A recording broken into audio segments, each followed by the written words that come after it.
Hello, everyone. Welcome back to my channel. I hope everyone is having a wonderful day. Before starting the video, please subscribe and keep watching for more detailed videos. From the moment news broke of Diane Keaton's passing, tributes poured in from peers, friends, and fans. But one voice stood out: Andie MacDowell, a respected actress in her own right, and someone who had shared real creative space with Diane. Andie's post on social media captured more than sorrow. It captured reverence and an insistence that Diane's spirit mattered in every detail of her life and art.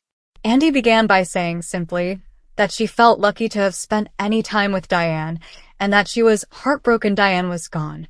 Those few words are quiet, but heavy with weight. There's humility in admitting both gratitude and pain simultaneously. It suggests a person who understands that losses matter most when the presence was real. She didn't lean into grand eulogies. Instead, she anchored her tribute in memory, in shared projects, in moments that revealed character.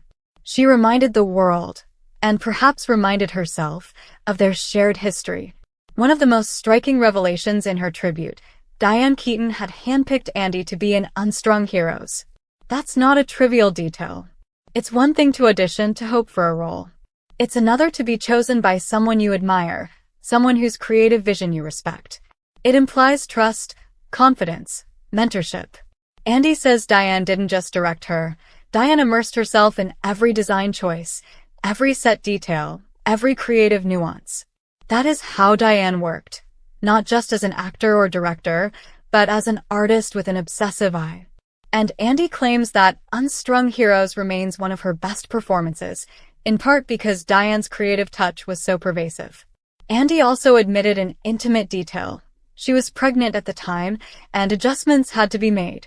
There's one shot, she says, where you can see a bit of her baby bump.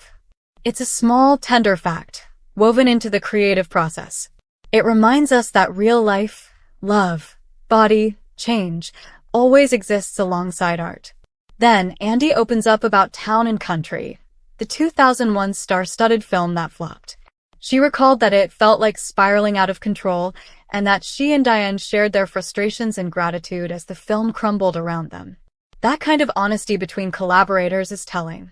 The world sees glamour, awards, premieres, but artists know the risks, the flops, the misfires. To share that with a peer is special. She also described Diane's journey from shyness to strength. On one stage moment, Diane was initially reluctant to speak. She asked Andie to step up. But Diane overcame that fear. She learned. She grew. She became comfortable in the spotlight. Andie recalled flying to Berlin to present Diane a Lifetime Achievement Award, a moment of public honor, earned through years of struggle. Andie's concluding line, "I would have flown to the moon #RIP, is the emotional climax. It's not hyperbole. It's a metaphor grounded in real devotion. She didn't say to Mars or to the stars. She said the moon, close enough to feel the weight, far enough to show cost." So what does all this tell us? First, Diane Keaton was not just admired. She was deeply loved by those who knew her. When colleagues speak, they don't just recount roles. They reveal the person behind the persona. Andie's words show that Diane's empathy, her attention, her generosity earned loyalty in kind. Second, good collaborations leave marks. To direct someone, to share creative liabilities, to trust someone's instincts, those are acts of faith. Andie being cast by Diane speaks to a belief in her talent. That faith fueled an enduring bond. Third, loss accentuates nuance. In grief, we often remember extremes: greatness, brilliance on screen. But what stands out in Andie's tribute are the small moments. The shot with a hint of pregnancy, the shared frustration over a failing film, the nervousness on a stage that Diane eventually overcame. Those intimate details feel like the imprint of real life, not legend. Fourth, tributes matter because they extend legacy. When people like Andie speak, they are telling future audiences, pay attention. Remember more than the credits. In that sense, their grief becomes an act of stewardship. Consider Unstrung Heroes, the film Diane directed starring Andie MacDowell.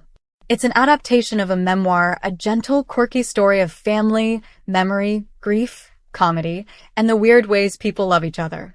Diane's choices in tone, pacing, set, color, these weren't incidental decorations. They shaped how Andie's character lived and breathed. In other words, Diane gave voice to scenes, not just direction to actors. By all accounts, working under Diane was immersive. Andie insisted Diane's involvement in set decoration, in color schemes, design elements, they mattered. That kind of holistic direction is rare in mainstream filmmaking. It suggests Diane's artistry extended into every aesthetic choice. And for someone acting in the film, that means your performance is responding not just to cues, but to the physical world crafted for you. I believe when Andie says she is proud of that movie, she means more than the arc of her character. She means the symbiosis between her acting and Diane's vision. She means having been trusted to carry that collaboration forward. It's telling, too, that Andie doesn't shy from talking about a flop, town and country. Artists rarely boast about their failures. But Andie doesn't gloss it. She acknowledges it. She says she was grateful to Diane, and Diane said the same to her, even in that mess. That mutual appreciation in failure reveals maturity, respect, and resilience. And it humanizes celebrities. We often think of greatness as success. But greatness often shows in how people treat others in failure. How they lean in when things unravel. How they keep faith when the outcome is uncertain. And Diane, according to Andie, did exactly that. When Andie recalls Diane's early-stage fear of speaking, then how she overcame it, that arc is emblematic. It maps onto so many creative lives, beginning with self-doubt, evolving to courage, culminating in recognition.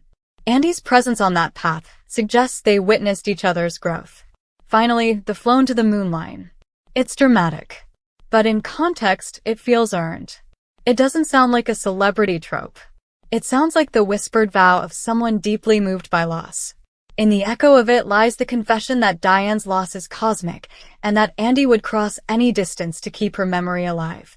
Come back to our channel for all your updates. Thank you for watching. Please subscribe to my channel.